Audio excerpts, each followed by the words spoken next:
Salam alaikum. Alaykoum salam. Nadia, Mohamed, bienvenue dans ce nouvel épisode de Entre nous. C'est le 10e? 10e. Alors, fait, bienvenue dans le 10e épisode de Entre nous, le podcast de Ras Hanout. Jingle. Vous écoutez Entre nous, le podcast de Ras Hanout. Vraiment une fois? Abonne-toi. Alors, Entre nous, c'est le podcast de Ras Hanout. Donc, c'est le 10e de cette saison. C'est le 10e même tout court. Et je suis très heureux de vous accueillir. Mohamed Ouachen, Nadia Chkiri, bienvenue. Merci. Alors, merci. Alors, est-ce que vous pouvez d'abord vous présenter? Qui veut commencer? Vas-y, je t'en prie. Ah ouais? Oui. Nadia Chkiri, maman de 2 filles. Qu'est-ce que je pourrais dire d'autre? Je viens du domaine artistique. J'ai fait beaucoup de... Voilà. Et là... Tu as fait beaucoup de... Voilà. Tranquille pas. Elle veut pas Dès te qu'on a mis déclarer. on, elle a changé. Je dis pas. Suspense pour après. Oui, c'est ça. J'ai participé à un atelier de création théâtrale ici à Ras Hanout. Un peu avant, j'ai fait une formation d'animatrice audiovisuelle et théâtre au CEFA. Et voilà. Ok. Pour le Et moment. actuellement, tu Et travailles actuellement, aussi je travaille chez Caméra Quartier Camara en tant Cartier. qu'animatrice théâtre. Big salam Ouais. Super. à Waldo. Ouais. À Waldo, hein. Waldo, si tu nous entends. Oui. Et il nous voit aussi parce que c'est filmé. Ouais. Donc, voilà. S'il a les yeux ouverts seulement. Ouais, c'est ça. C'est... Mohamed Ouachen. Moi, c'est Mohamed Ouachen, donc je suis comédien, acteur, si on préfère, metteur en scène et directeur artistique de la plateforme Diversité sur scène, qui est une plateforme qui a comme but de faire la promotion des artistes dits issus de la diversité. Depuis 2011 que j'ai cofondé avec Rabat Kadouri. Ah, ok. Très bien. Alors, je vous laisse me présenter brièvement. Ah, nous, on se présente, nous, Voilà. et on te présente. Et Voilà, exactement. Ah, ok, oulala. Oulala. Vas-y, je t'en prie, commence. Oulala. Tu vas me donner un peu de matière. directeur. Pardon? Comme ça, tu me donnes un peu de temps et de Attends, tu me matière. connais plus quand même, toi. Ouais, je crois aussi. Vu que je connais pas ses antécédents, mais en tout cas, directeur de Ras Hanout, la SBL. Voilà. Avec un humour extraordinaire. Extraordinaire. Ouais. Extra- Ouais. Ouais. Je te laisse Ouais. la suite. Salim Hawash, mais on se connaît depuis quand même depuis une bonne dizaine d'années, même plus, je crois. 15. Quinzaine Ah d'années. Ouais. On s'est rencontrés. Moi, j'étais venu les voir avec Fruits étrangers, je Yes. pense. Hein. À 16 alors. Ouais, 16 ans, waouh. Et j'ai vraiment beaucoup aimé la dynamique de ce groupe-là à l'époque. Et c'est comme ça qu'on s'est rencontrés pour la toute première fois. Et si je devais définir Salim Hawash, je définirais avec cette première rencontre que nous avons eue. C'est que tu m'as contacté, je crois que on était en tournée avec un spectacle à ce moment-là, avec Les Voyageurs sans bagages, c'était La vie c'est comme un arbre. Et on s'est croisés un peu dans les coulisses et tu m'as demandé de nous rencontrer. Et on s'est rencontrés et il y avait tout de suite cette volonté de travailler ensemble. Tu m'avais proposé, je crois, de mettre en scène un spectacle sur lequel vous étiez, qui était 381 jours. Absolument. Et j'avais rencontré quelqu'un d'ambitieux, motivé, une locomotive qui fonçait, qui avait pas peur d'échec, pas peur que les choses ne marchent pas, et qui ne pensait pas aux conséquences, mais allait droit, il fonçait quoi. Et je dis pas ça par rapport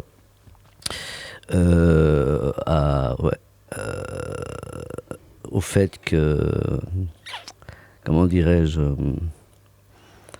qu'il y avait quand même, je dirais qu'il y avait quand même Ça y est, à cette il a fermé époque-là. les yeux. Non, qu'il y avait quand même à cette époque-là. Ça, c'est Ouachen. Quand il réfléchit vraiment, Quand c'est... je réfléchis, je ferme les yeux, ouais. Il y avait quand même à cette époque-là, c'était l'une des premières compagnies que j'avais rencontrées qui avait déjà très tôt cette ambition d'ouvrir un lieu. Ouais.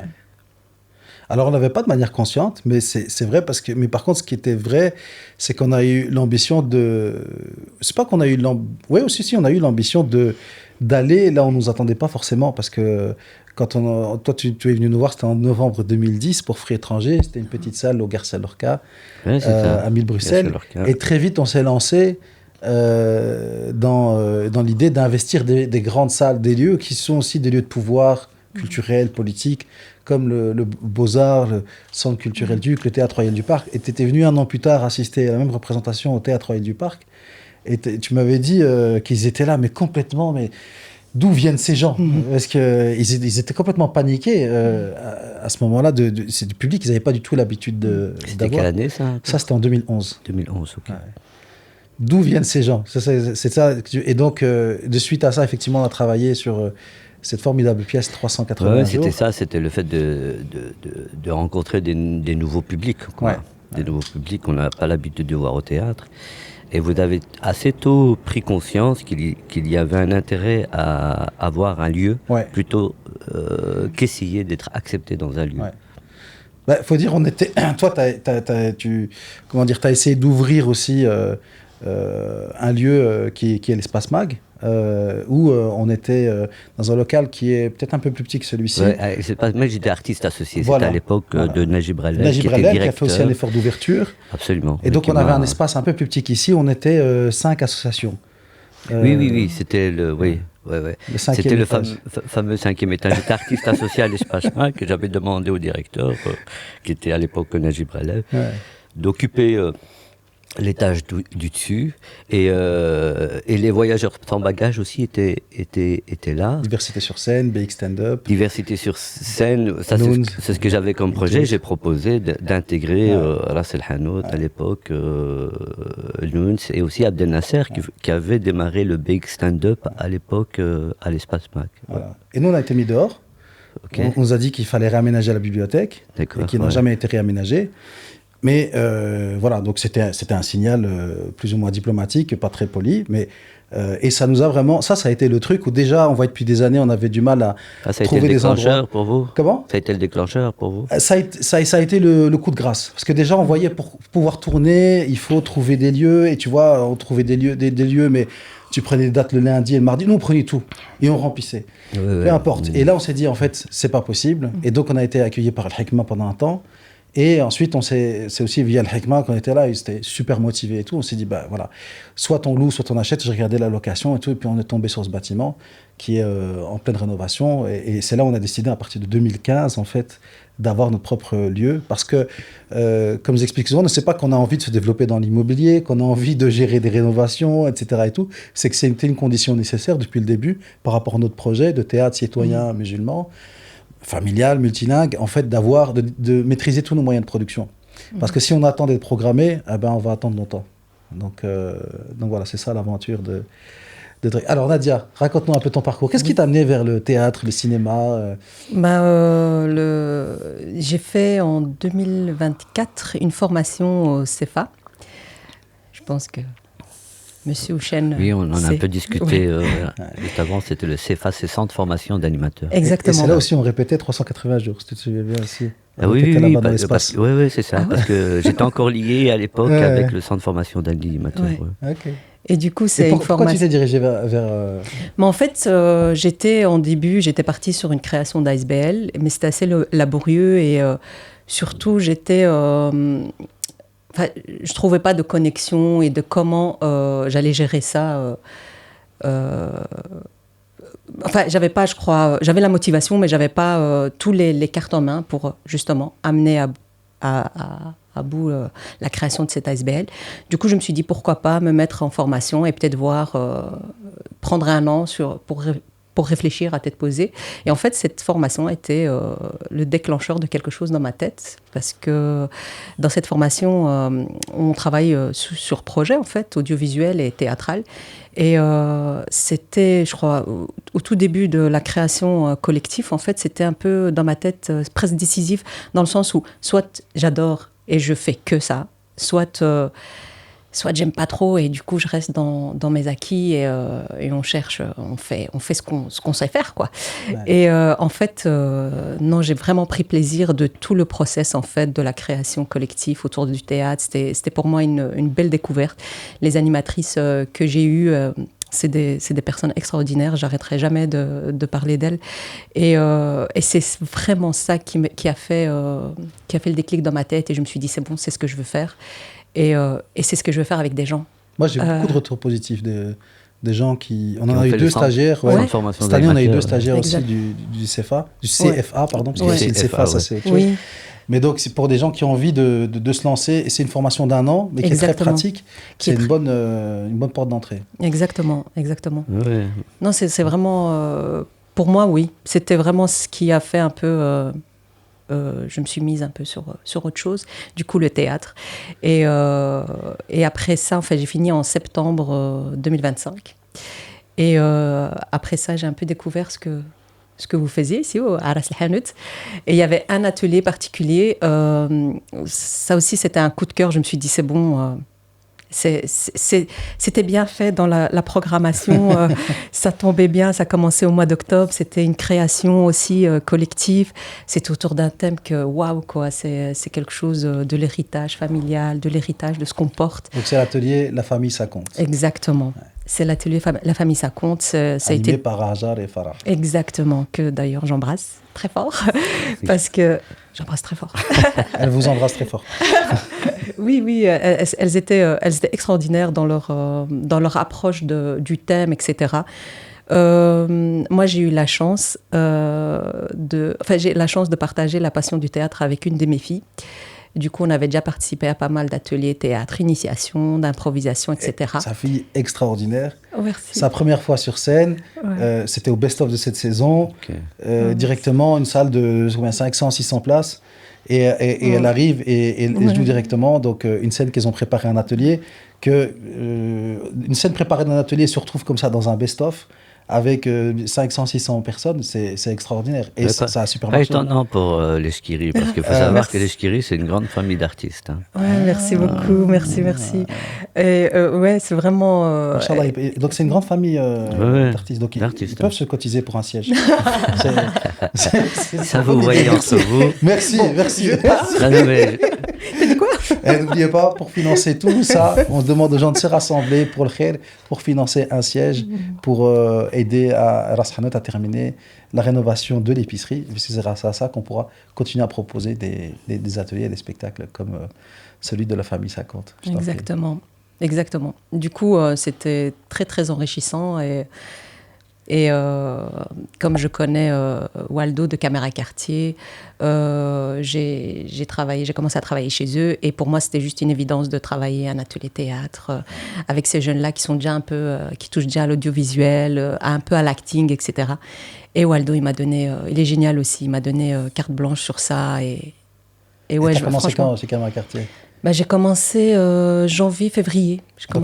Oui, pas très longtemps. C'était vraiment en plein milieu de notre atelier. On avait déjà commencé au mois d'octobre. Donc, ouais. On reviendra sur l'atelier. Oui. Toi, Mohamed, je voulais juste faire une petite parenthèse. Peut-être ça va être lié par rapport à la question du parcours. C'est que moi, j'ai fait la formation, le centre de formation d'animateur. J'ai fait le 97-98. En 1997, 98. Au siècle passé. Ouais, c'est ça. Fais attention, t'es pas aussi jeune que tu le penses aussi. Hein. Moi aussi. C'est marrant parce que j'ai une ado. Lui, ouais, c'est ça. À l'époque des dinosaures. Ouais, c'est ça. Je connais. Et un truc qui était drôle que tu m'avais dit, c'était les rares fois où tu étais drôle, d'ailleurs. C'est que il a pas beau.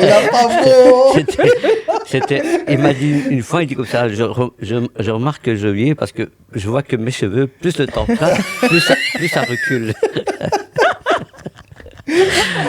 Ouais, donc pour revenir au centre de formation d'animateur, moi j'ai fait cette formation grâce à je participais à un atelier théâtre, vidéo, c'était à l'époque à la ville de Bruxelles.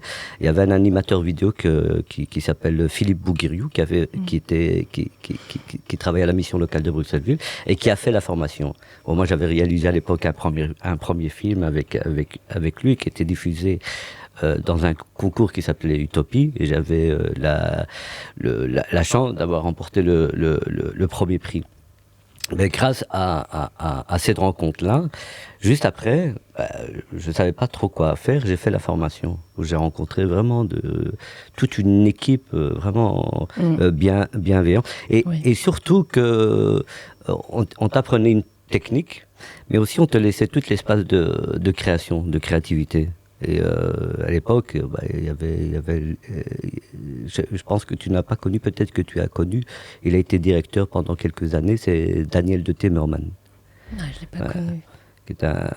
Qui est décédé maintenant il y a quelques mois, une petite année. Ah ouais. Et c'était des personnalités, des personnes qui avaient conscience de l'importance de adapter le style technique à la personne. Oui.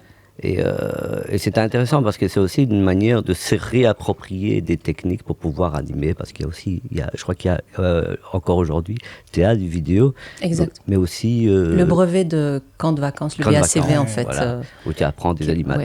Quand tu dis adapté à la personne, est-ce qu'il y a aussi des enjeux des fois générationnels, culturels, ou absolument, parce qu'il y a la manière de pratiquer comme à l'académie, où je vois aussi des gens qui... C'est la première fois que j'entends parler d'Augusto Boal, c'est à ce moment-là. Ok. Voilà. C'est à ce moment-là que j'entends le théâtre de l'opprimé, théâtre forum, c'est au centre de formation d'animateurs. Oui. Et donc ça a formé toute une génération. Et en effet, vous avez eu quelques-uns ici, et notamment toi. Quoi. Oui, je rebondis sur ce que tu dis. C'est vrai qu'ils ont vraiment cette espèce de... Ils te donnent la technique et du coup, ils te laissent ta créativité. Et ils ne sont pas dans la censure ou quoi. Moi, pendant la création collective, on est une vingtaine de personnes et chacun crée en fait des scénettes, des personnages, etc.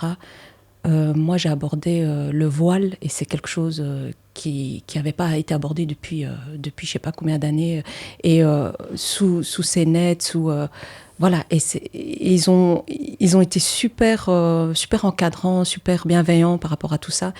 Et moi, je trouve que c'est important de donner les moyens, mais de pas derrière venir cadrer, quoi. Ouais, donc, il y a le cadre de la technique, mais il y a ta créativité et ce que tu mets dedans. Et ça, c'est vraiment... Ça a été décisif, sincèrement, dans mon projet de vie professionnelle, en tout cas. Et tu t'y senti bien. À fond, oui. Ouais, c'est l'enjeu des écoles. Hein. Exactement. Tu parlais de Augusto Boal. C'est vrai que moi aussi, mon premier rapport au théâtre, c'était via un sociologue qui utilisait le théâtre comme technique, en fait, pour... récolter la parole et puis la restituer en fait. Et c'était déjà en 2007, première expérience, et puis ensuite plusieurs. Ça devient compliqué les dates. Oh là là là, tu vois. C'était Si mes souvenirs sont bons. Non, mais je travaillais sur mes bios, c'est vrai récemment et tout, j'ai dû rentrer des dossiers, des trucs administratifs, parce que les gens s'imaginent la vie d'artiste, mais derrière, il y a énormément d'administratifs, de complexité et tout. Et c'est vrai que moi, mon rapport au théâtre, il est d'abord sur la manière de défendre quelque chose sur scène. Alors qu'il y en a d'autres, c'est vraiment sur la technique pure, ou le divertissement. Et c'est vrai que beaucoup de gens aussi viennent ici dans l'idée de Tatidata, et c'est un travail aussi. Et souvent, quand les gens viennent avec un projet, j'ai envie de faire un spectacle pour passer un message, ce qui était notre cas aussi au début, parce que j'ai envie de changer les perceptions des gens, etc. Et moi, je viens, ok, mais qu'est-ce que toi, tu vas changer? Qu'est-ce qui va travailler en toi?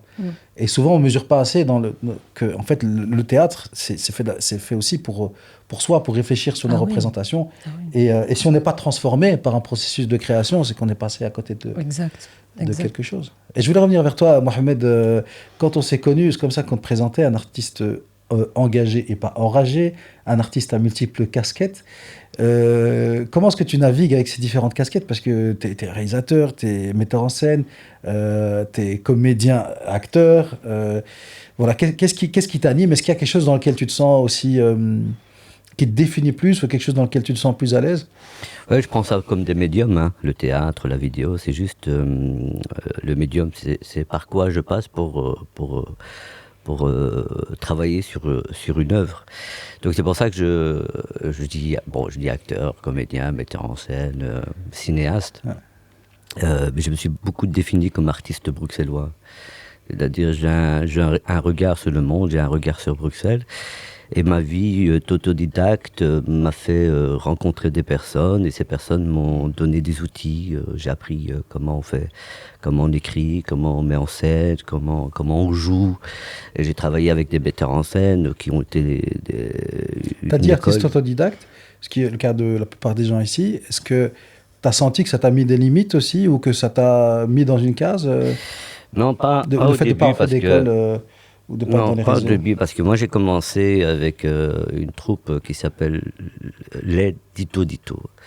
Et en fait, quand j'ai réalisé mon premier film, Saïd, qui a été réalisé en 95, il y a un pote qui s'appelle Youssef El Ajmi, du nom de Rival, qui est un rappeur qui jouait dans le film. Et à l'issue de ce film, il m'a dit, écoute, je vais te présenter une troupe qui s'appelle Dito Dito. Il en a parlé à Willy Thomas, qui était l'un des membres de Dito Dito, que j'ai rencontré. C'est vraiment Youssef El Ajmi qui était le lien, parce qu'il jouait à l'époque, début des années 90, un spectacle qui s'appelait non, c'est pas Au travers des oliviers. Il faut que je retrouve le nom, ça va me revenir. Et déjà à l'époque, dans les années 90, il y avait un théâtre dit social, engagé, mais beaucoup dans le réseau social, d'une part au niveau francophone, mais dans le domaine artistique néerlandophone, d'autre part. Et Dito Dito était un peu l'école qui permettait en tout cas de pouvoir développer ces projets. Enfin bref, moi je faisais de la vidéo à l'époque avec Dito Dito. J'étais engagé, je faisais un peu ce que vous faites là. Pas ce qu'il fait lui. Lui, il est sur son téléphone, tu vois. C'est ça. Il a besoin de dédicace à Maher. Et c'est vrai, parce qu'à l'époque, je faisais un peu ce que vous faisiez, mais Dito Dito organisait des événements culturels à Bruxelles. Et donc, même dans le cadre, c'était la première fois que je faisais aussi un spectacle dans le cadre du Kunsten Festival des Arts, c'était ça.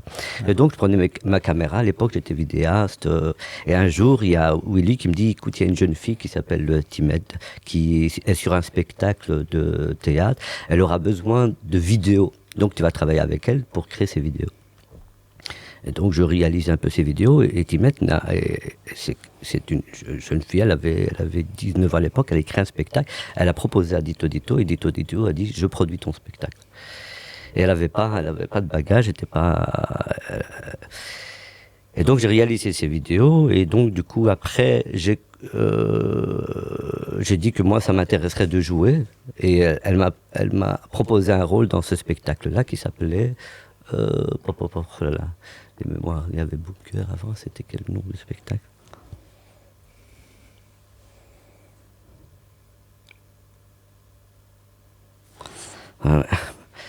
C'est pas mes cheveux qui reculent en arrière, c'est ma mémoire. Ça va me revenir. Ça va me revenir. Et donc, du coup, je joue dans cette pièce de théâtre. Il avait un nom, le spectacle. Oui, il avait un nom, le spectacle. Je joue dans ce spectacle, et Dito Dito me voit sur scène, et il me dit cette phrase, tu dois pas faire de la vidéo, tu dois faire du théâtre. Et donc, je démarre ma carrière de comédien à ce moment-là. Et Dito Dito, par la suite, intègre le KVS, je démarre avec le KVS, donc je rentre dans le théâtre, dans le réseau flamand. Ouais. Donc la question de l'identité, la question du comment faut jouer n'a jamais été posée. Ouais. C'est-à-dire, on te prenait tel que tu étais. Et tu disais, plus tard, tu as senti peut-être que... Plus tard, c'est plus du côté... quand j'ai commencé avec, en fait, avec les voyageurs sans bagages, c'était La vie c'est comme un arbre, où ils étaient un peu confrontés à des refus. Ouais. et les arguments qu'on donnait par rapport au refus. Et donc je trouvais que la pièce était chouette. Mais le refus du côté néerlandophone. Pièce qui à l'époque était jouée au Théâtre National, Oui, oui. mais qui n'était... Vous ne pouviez pas mettre d'affiche au Théâtre National. Oui. Il ne fallait pas que ça soit visible. Ouais, c'est ça, ouais. Bon, les voyageurs sont mieux placés pour raconter un peu le détail. En tout cas, l'une des premiers grands théâtres qui nous avait programmé à l'époque, c'était le KVS. Ouais. C'était les Flamands. Après les néerlandophones, même encore, avec les francophones, même encore aujourd'hui, c'est compliqué. Parce qu'on utilise les termes excellence, professionnalisme. Et donc, Qui sont quoi, du baratin, hein? Ouais, on peut le dire, entre nous. Et donc c'était une grammaire qui était utilisée justement pour filtrer, c'est-à-dire oui, vous n'avez pas bien fait sûr. d'école, etc. Bien Donc sûr. c'est à partir du moment où vous voulez faire du théâtre, ok, mais il faut que vous passiez dans la case école. Ouais. Donc, vous Moi, j'ai mis un devez- temps à dépasser parce que en fait, c'est des complexes. Oui, vous n'êtes pas assez bien, Et j'ai mis beaucoup de temps à comprendre. Alors, c'est en voyant beaucoup d'autres spectacles. Ouais, Et c'est ça, j'ai dit, en fait, c'est vraiment du baratin. Il y a un code, il y a une manière de dire les choses, une manière de raconter les choses. Il y a ce qu'on raconte aussi. Et quand tu dis baratin, c'est comme si elles se disent, tiens, on va les baratiner. Même parfois, c'est pas forcément du baratin. Ouais. C'est dans leur propre mécanisme. Oui, non, mais Tu ils y vois? croient. Hein. Oui, ils y croient. Il faut que ça qu'ils rentre. sont Ils sont ouverts. persuadés de ça. Mais Ouais. Il d'une faut que ça certaine rentre manière, dans voilà. une case. Ouais. Ouais, Dans- c'est le langage du théâtre actuel. C'est leur grammaire, quoi. Des fois, quand je suis en rendez-vous ici, avec mes collègues, après on débrief, et on entend des dingueries, et je leur dis, mais ça, c'est les gens les plus ouverts du théâtre, tu vois. Parce que les autres, ils discutent même pas avec nous. Tu vois. Et c'est ça qui est fou, c'est que même les gens qui se pensent ouverts, c'est des représentations, des manières qui sont... Après, c'est vrai, ce qui est assez violent, c'est la confrontation entre les compagnies de théâtre, jeunes, autodidactes, comme les Voyageurs sans bagages, comme Ras El Hanout, et les institutions culturelles. C'est assez, en tout cas, moi, ce que j'entends par rapport au retour, c'est assez violent, quoi. Et donc, ça pose la question aussi c'est même problématique sur la question, la démocratisation de l'espace théâtral. Elle n'est pas si démocratique que ça. Bah non. Donc il y a une forme d'hégémonie culturelle où c'est les dominants qui ont actuellement les théâtres et qui filtrent et qui choisissent ce qui est bien et ce qui n'est pas bien. Et le fait de se positionner déjà en ce qui est bien et pas bien, c'est problématique. C'est Alors, déjà si problématique. on a l'occasion, j'aimerais bien, on va aller vers Nadia, mais j'aimerais bien creuser un peu plus cette histoire de flamand francophone et un concept que tu as développé dans ton Ouais, mémoire, grammaturgie. la grammaturgie. Et j'ai assisté à une formation. J'utilise beaucoup le mot grammaire. Et on y reviendra juste après. Nadia, parle-nous un peu de comment s'est passé l'atelier, comment s'est passée la représentation, qu'est-ce que vous avez pu raconter et qu'est-ce que ça t'a... Voilà, comment ça t'a nourri et comment ça a nourri les autres participantes et participants. Ben moi, L'atelier, donc la famille, ça oui, compte. La famille, ça compte. Déjà, dans le titre, quand j'ai lu sur vos réseaux, ça me parlait. D'autant plus que l'explication, c'était clair. C'était tout ce qu'on transmet et tout ce qu'on nous transmet, tout ce que nous, on transmet en retour. C'est un sujet qui me touche déjà depuis quelques années. Voilà, c'est un sujet que je voulais déjà aborder pendant ma création d'ASBL, etc. Je voulais faire des choses autour de tout ça. Donc tout de suite, c'était une évidence que je devais m'inscrire à cet atelier, et d'autant plus avec ma fille, vu que ça faisait déjà 1 an qu'on faisait plein d'ateliers un peu partout. Et elle a d'impro. 16 ans? Elle a 15 ans, elle aura bientôt 16 ans au mois d'août, Inch'Allah. Du coup, quand on a commencé nos ateliers, moi je savais ce qu'il en était, l'enjeu et tout, moi personnellement. Et sincèrement, tout le process, j'ai adoré tout le process du début jusqu'à la fin, parce que les animatrices, comme j'ai dit, ils nous ont vraiment ramené le sujet d'une manière très, très personnelle, encore une fois, et très profonde, dans le sens où tout de suite, on était dans un cadre bienveillant. Du coup, tout le monde s'est mis... on était un groupe d'une dizaine de personnes. Et tout de suite, tout le monde s'est mis un peu à nu, à rapporter des choses... super perso, super profond, et il y avait déjà de la matière dès le début. Donc je pense que c'était On parlait, par exemple, du tremblement de terre à Agadir en 1960. Exactement. On parlait d'histoire de comment les parents se sont rencontrés, d'amours qui ont disparu, de décès. C'est quand même beaucoup aussi souvenirs d'enfance, avec ce fameux couloir de Nadia. Exact. On a abordé pas mal. Donc, c'était quand même plutôt des histoires tristes. Ouais. Il y avait aussi des histoires un peu plus... Ouais, super. C'est vrai que ma fille a abordé le tremblement de terre que ma maman a subi, du coup sa grand-mère. Pour elle aussi, c'était une évidence qu'elle devait parler de ça, parce qu'on on savait que ma maman a vécu et vit encore avec ce traumatisme du tremblement de terre d'Agadir, 1960... 69 Je crois que c'était 60. 60, mais je me trompe peut-être. Oui, 60. Et oui, il y a eu des... Et du coup, la création, tout de suite, on a eu des choses posées sur papier, tout de suite, on a eu beaucoup d'émotions partagées, tout de suite, tout le monde savait déjà où ça allait et vers où il voulait partir.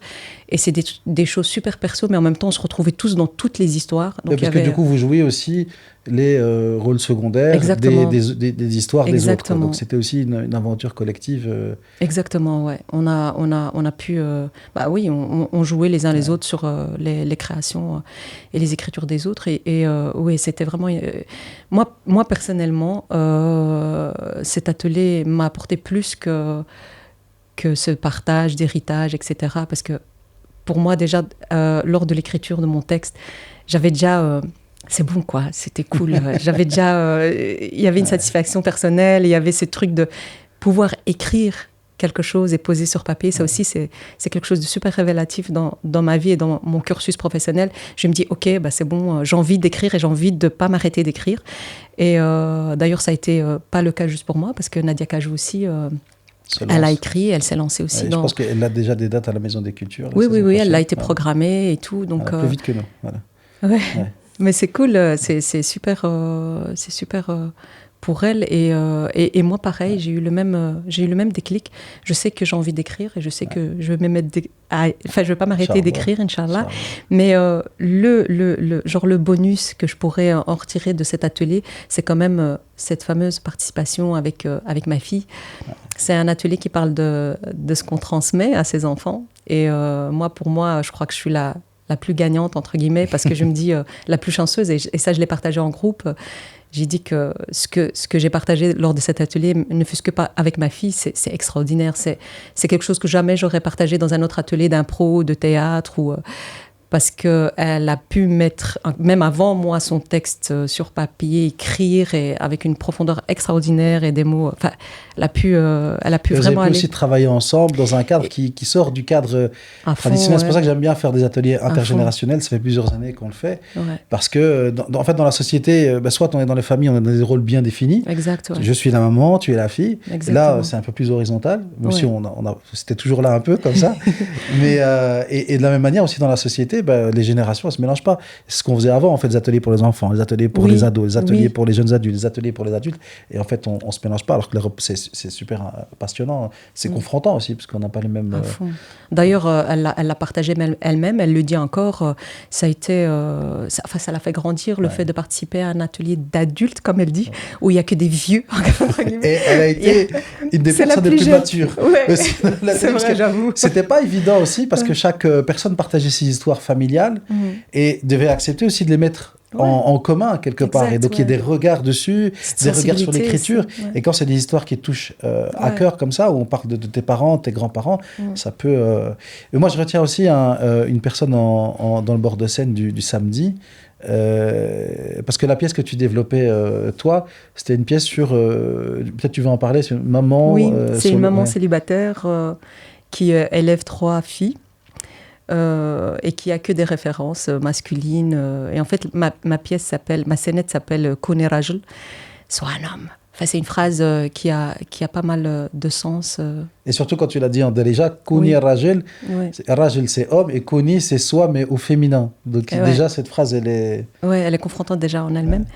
Mais j'avais à cœur à partager cette histoire de cette bonne femme célibataire qui essaye de... Enfin, qui a une façade super dure, mais en fait, derrière tout ça, c'est l'histoire d'une maman qui a juste peur, en fait, peur de plein de choses, de la vie, de ce que... de plein de choses qu'elle a vécues, peut-être des humiliations, des renoncements, de plein de trucs qu'elle a. Et dans le qu'elle a texte, pas tu pu dis, exprimer. j'ai voulu vous éduquer comme des hommes pour que vous soyez plus respectés dans la société. Exactement, ouais. Exactement. Il y avait vraiment Oui. des phrases fortes aussi dans... Oui, je pense que c'est quelque chose que j'ai partagé même autour de moi, particulièrement dans notre communauté. C'est des femmes de ma génération qui sont mamans célibataires. Et ouais, il y a ce ressenti de un peu prendre tout en main et de pas... Enfin, cette honte un peu de montrer qu'on est faible ou qu'on peut pas y arriver et que... Voilà. Et tu te souviens Donc, je de pense ce qu'avait dit l'homme en bord de scène? D'ailleurs, ça m'a... j'ai partagé ce sentiment avec tous les membres de la troupe parce que c'est quelque chose vraiment qui m'est resté longtemps... ça m'a perturbée, en fait. C'est un homme de plus de la soixantaine, 65 ans, qui avait dit que cette phrase, en fait, l'avait touché dans le sens où ça parlait pas qu'aux femmes, ça parlait aussi aux hommes parce que lui, il avait entendu déjà plein de fois dans sa vie « Kun rajel, kun rajel ». C'est une phrase avec double sens et en même temps qui a une signification très très forte. Et genre, il l'a dit, mais il n'a même pas pu finir sa phrase, qu'il était au bord des larmes. Ça m'a vraiment touchée. Et puis, je me suis dit, sincèrement, à la première représentation le vendredi, je me suis dit, j'étais restée stoïque parce qu'on a eu plein de retours comme ça avec beaucoup d'émotions, etc.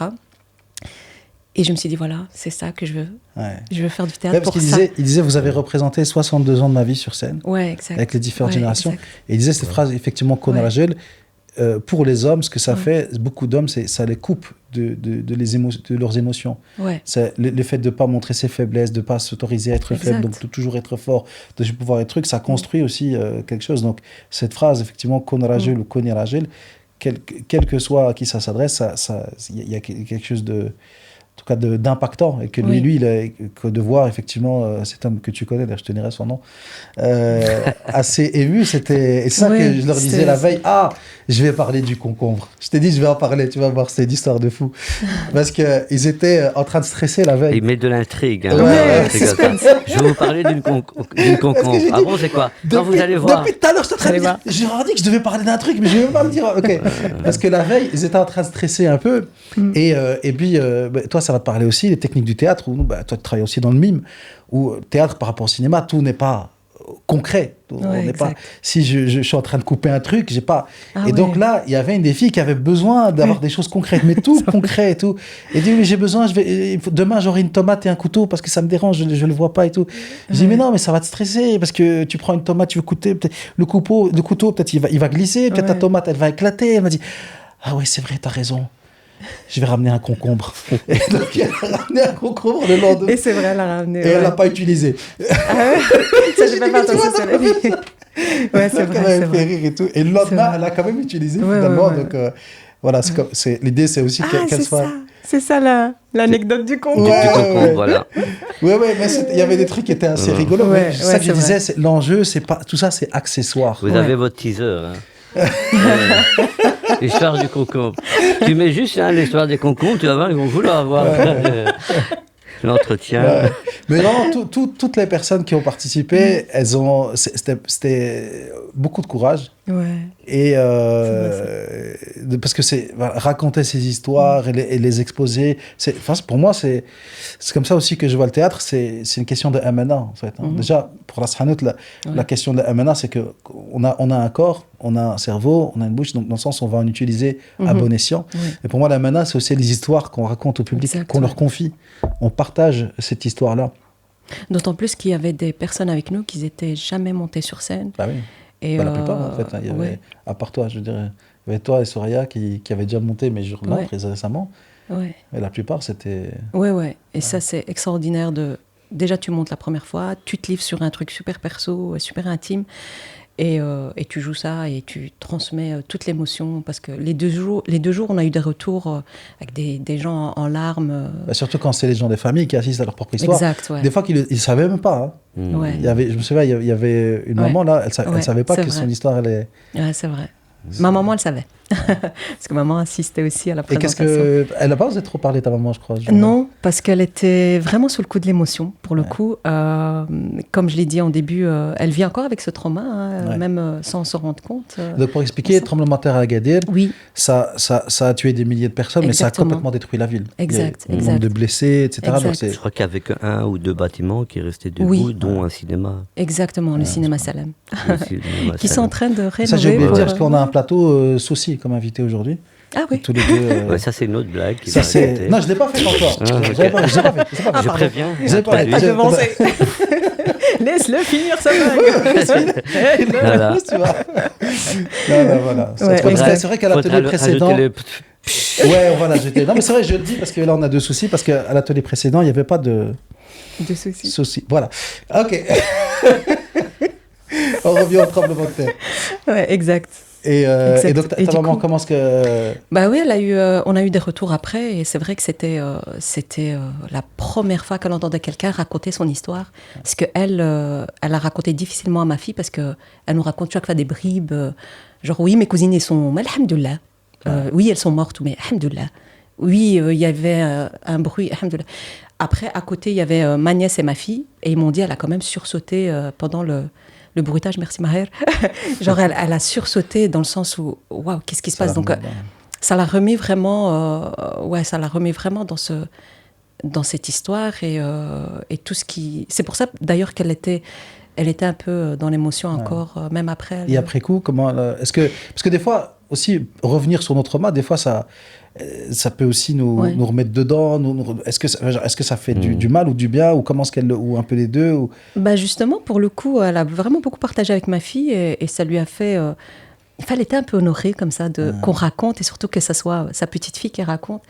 Donc, elle était plus dans cette optique-là de « Ah, waouh, c'est la première fois que j'entends mon histoire racontée, en plus par ma petite fille, donc waouh ». Même si ça n'a pas été joué, ça a été joué par des autres acteurs, mais c'était l'écriture de Soraya et c'était presque un « ouais, merci, quoi, merci d'avoir mis ça en scène ». Et pour moi, c'est tout bénef, quoi. C'est juste une connexion incroyable que j'ai offert aussi bien à ma mère qu'à ma fille. Donc moi, cet atelier, sincèrement, ça m'a... Ouais, ça a vraiment soulevé plein de choses, en tout cas. Il y avait pas mal d'enjeux, moi, personnellement, dans ma vie privée aussi. Ouais, alors, je prends une de tes phrases. Excuse-moi, c'est de la bonne matière pour un spectacle sur la maman, toi et ta fille. Il y a de quoi raconter quelque chose aussi. Parce que, en effet, c'est touchant aussi d'entendre les mamans souvent dire, en effet, quand il y a quelque chose qui ne va pas, ils ajoutent Alhamdulillah. Oui. Non, mais Alhamdulillah. Non, Alhamdulillah. Mais tu sens qu'ils sont aussi chargés d'émotions quand ils disent ça. On sent que c'est encore très, très présent et qu'il y a une forme de sensibilité. Et c'est de voir un peu comment ta génération gère ça et comment la génération de ta fille gère ça. Ouais. Mais j'ai l'impression que ma génération, c'est ce que j'ai constaté en tout cas à la fin de ce travail dans cet atelier, c'est que ma fille elle était plus confrontante avec sa grand-mère, genre elle est partie se poser, prendre un thé et dire bah il y a quoi, parce que moi j'ai jamais su vraiment que toutes ses cousines étaient décédées alors qu'ils habitaient à 2 pas de chez elle. Du jour au lendemain elle se retrouvait sans cousine. Elle a dit pourquoi tu m'as jamais raconté? Non, ma fille, elle a posé la question. Il y a quoi? Il s'est passé quoi? Enfin, moi, je l'ai jamais fait.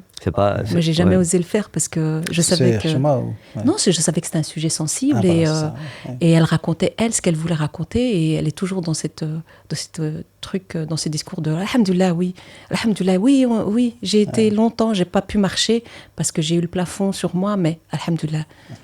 Et avec ta fille aussi, elle répétait Alhamdulillah. Tu as même le titre du spectacle. Ouais, alors, on va enchaîner. Je vais prendre une phrase que tu disais sur le fait que ta grand-mère elle dit c'est la première fois que j'ai vu mon histoire sur scène. C'est la première fois que je vois mon histoire racontée et je me sens honoré. Du coup, on va plus parler de comment est-ce que toi tu interpréterais ça à travers ce que tu as développé au niveau de la dramaturgie. C'est ça, c'est exactement ça. C'est là, on est dans le récit, c'est-à-dire c'est un théâtre, on ne va pas aller chercher des textes qui existent, on va construire un texte pour raconter aussi notre notre monde contemporain et notre réalité, et comment elle se confronte entre les générations. Et donc voilà, par rapport à ton histoire, tu utilises un langage. Tu peux un peu expliquer ce que c'est cette grammaturgie? La grammaturgie, en fait, il y a quelques années, j'ai fait un master en art de spectacle où j'ai fait un travail de mémoire autour du terme de la grammaturgie. C'est vraiment l'expérience avec Diversité sur scène et les longues discussions que j'ai eues aussi avec mon collègue à l'époque, Graba Kadouri. Parce que c'était vraiment un sujet qui me travaillait vraiment beaucoup. Et mon passage à l'ULB m'a un peu éclairé et j'ai pu découvrir qu'en fait, qu'il y a le terme dramaturgie sur lequel on parle beaucoup, parce que j'ai souvent entendu les voyageurs sans bagage aussi, on l'a beaucoup entendu, j'imagine que toi aussi, par l'expérience avec Ras El Hanout, en disant il faut de la dramaturgie, il faut qu'il y ait un texte qui soit écrit avec une introduction, avec le développement des personnages, ensuite un climax, etc. Donc, fallait créer une histoire autour de cette structure-là. Alors que tu peux très bien aussi construire l'histoire à partir des anecdotes. C'est-à-dire, tu as des bouts de texte, tu as des... voilà. Et comment mettre en œuvre, faut pas forcément utiliser les outils théâtrales, reprendre ce cadre-là, mais simplement développer une nouvelle manière aussi de faire de la mise en scène, une nouvelle manière aussi d'écrire, une nouvelle manière de créer un décor, une scénographie, sans rentrer dans un code. Déjà dit établi, mais aussi de développer son propre code. Donc, à partir de sa propre grammaire, tu crées aussi, à partir du fond, tu crées aussi la forme. Et ça, c'est ça qui est intéressant dans la grammaturgie, c'est que la construction du plateau se fait aussi à travers sa propre manière de voir le plateau. Donc, faut pas appeler justement des professionnels, parce qu'on dit qu'il faut professionnaliser. Faut pas appeler forcément des gens qui connaissent la structure théâtrale, parce que ça va ressembler de toute manière à la technique qu'ils ont appris à l'école. Là, il faut tout retransformer, il faut tout changer, il faut tout déconstruire. Ouais. Et pour déconstruire, il faut utiliser la grammaturgie, c'est ce que je mets en avant, c'est-à-dire repenser la forme à partir du fond. Et là, tu vois qu'il y a une diversité de langage, enfin, ces diversités de formes sont une diversité de langage. Oui, c'est passionnant. Oh, ben oui. C'est passionnant. C'est plus large, hein. Ouais. C'est vraiment... beaucoup plus large, mais le travail de mise en scène, par exemple, le travail, par exemple, que j'ai fait, c'est un peu le travail qui a été fait aussi un peu avec 381 jours, sans forcément être conscient de ça. C'est un peu le travail que vous faites, c'est un peu le travail que font aussi les voyageurs sans bagages, c'est un peu aussi le travail que font la nouvelle vague de metteurs en scène, même certains qui sortent de l'école dite racisée, qui sont en confrontation avec leur propre apprentissage de l'école dite dominante, qui repensent aussi à partir de leur propre texture, leur propre matière, leur propre parfum, couleur.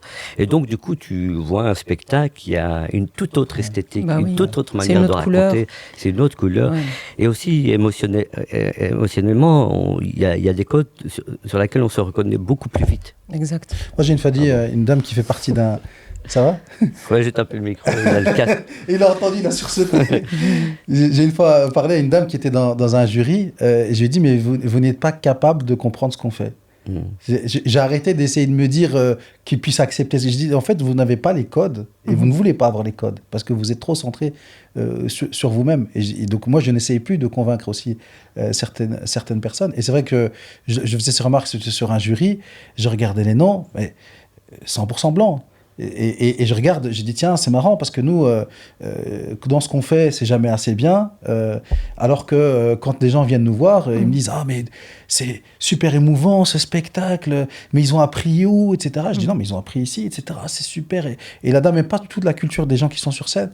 Et puis il dit ah oui, j'ai été voir hier un spectacle dans un théâtre. Les gens ils ont fait telle école, mais franchement nul, zéro émotion. Et je regarde, hop, lui il a eu un prix. Et je dis c'est marrant parce que ce que vous primez, ce que vous considérez comme légitime, c'est des choses qui éloignent beaucoup de Bruxellois du théâtre. Oui, mais qui les éloignent pas, eux, tu vois. Ouais. Eux, dans leur réalité, ça les éloigne pas, parce que c'est leur code. Ouais. Ils sont touchés par ça. Ouais. Et en fait, c'est normal Ouais. Tu vois, faut même pas leur en vouloir d'être Ouais, comme ouais, ça. bien sûr, bien C'est sûr, simplement, c'est bien le fait sûr. de comprendre que, en fait, s'ils programment pas ça, c'est pas parce que c'est mauvais, Ouais. c'est parce que leur manière de voir le théâtre est problématique. Ouais. Ils ont C'est- défini déjà le théâtre, en fait, Oui, avec oui, parce des que- codes et des... Parce qu'ils ont Ouais. été, parce que tu vois, c'est ce qu'appelle Bourdieu l'incorporer et l'objectiver. À partir du moment où tu passes à un endroit, ben, ce qui en ressort, c'est pas autre chose. Exact, ouais. Sauf si tu fais tout un travail de déconstruction. Et pour faire un travail de déconstruction, tu déconstruis pas l'incorporer du jour au lendemain. Ça demande du travail. La seule chose que tu peux faire, et certaines directions le font, c'est faire ce pas de côté. C'est-à-dire, moi, je comprends Oui. rien, mais je trouve intéressant que ça là puisse exister. Il y a des Exactement. théâtres qui sont ouverts, qui s'ouvrent, etc. Mais pas parce qu'ils ont compris. C'est parce qu'ils se disent, non, nous, on comprend pas, mais on met un pas de côté. En tout cas, ce qu'on a compris, c'est qu'on peut pas comprendre. Ouais, c'est déjà une forme d'honnêteté. Hein, De- c'est et- déjà... et Ouais, c'est d'acceptation bien- surtout Et c'est très de- bien. de la C'est bien réalité. qu'ils c'est vrai. qui font ça. Bah, ça, de déconstruire, c'est vraiment ce qu'on retrouve dans des ateliers où tu crées à partir de toi, en fait. Tu Tout crées à fait. pas... Ce projet de spectacle Oui, mais que tu c'est vas mettre, que tu vas, que Et tu vas il mettre t'a sur planté la pied. graine, là, le pauvre. Mais moi, j'aime beaucoup. Mais Hein, parce que tu travailles beaucoup sur des récits de vie. ah bah, avec Yousra Dari aussi, Ouais, Kevin Charlin. je l'ai Avec, vu. Pour moi, j'ai Sana Jamaï, j'ai là. appris énormément Incroyable. aussi Ouais, avec Sana incroyable. Jamaï. Ouais. Il était un fois.